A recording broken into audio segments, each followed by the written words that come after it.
Hi everyone, I am speaking with I'm Kevin O'Connor, and I am speaking with. Conor Caneen, Irishman Speaks, and both of us are deans for the upcoming NSA Illinois Speaker Academy. Kevin, so Kevin, what attracted you to helping out with new speakers and understanding the business of speaking? Well, I wished I had this academy in 1976 when I started speaking full time, and because it mixes the best of the skill of speaking and facilitating, even consulting, and the business of speaking and consulting and facilitating. And those two are very different things, but when they're in combination, big things happen for us in terms of our career, our income, and what we really want to do with our speaking business, especially now in some different times. And so we're going to give you some tips and techniques on how to do all those things, but especially with what does the year ahead and the 2 years ahead look like. We're bringing in local experts and national experts. This is going to be a great set of learning opportunities. Right. And you're proof positive that this is a business with significant longevity as well. I mean, when you started, Ulysses Grant was president, yeah?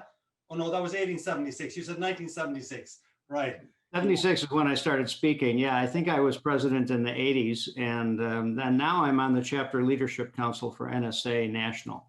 So there's many people out there that want to become a speaker, but the ones that are smart are the ones that are going to learn how to do it well and learn how to do the business well. Doing it well doesn't bring in the business. And sometimes you can bring in the business, but if you don't perform, you're not going to have a business. We're going to do both. And I got to say, you're actually one of the people that kind of inspired me to go into this crazy business, because I think you were one of the first people that I met at an NSA chapter event, and you were genuinely helpful and interested. And I think what you'll bring to this program is a real sense of empathy and understanding of the challenges that people go through. And I mean, this is a tough business to make a good living in and to be successful, especially in the current environment. And what we're doing with this program is that we are adapting it compared to previous years. So to allow for the way the environment has changed, we're going to spend a lot of time, instead of just purely on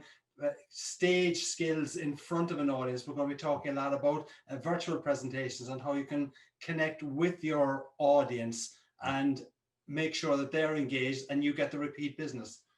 You know, I was at a conference the other day for psychologists and psychiatrists, and what they did at this conference is when they were doing demonstrations, which they always do, they stopped every once in a while, looked at the audience and said, now here's why I asked that question. Now I'm going to ask this question, and what I'm looking for is, they really peeled back the curtain of the Wizard of Oz so you could see what was going on.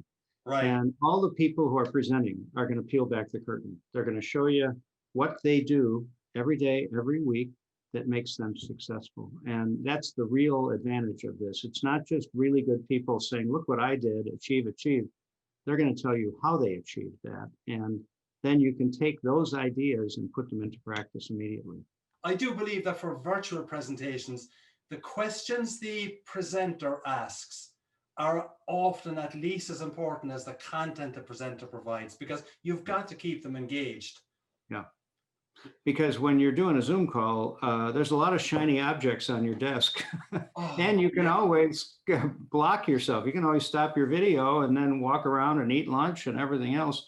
But when you have a really good presenter, people don't want to do that because they're engaged. We're going to be talking a lot about the business of speaking, because there's a lot of very good speakers who are bankrupt.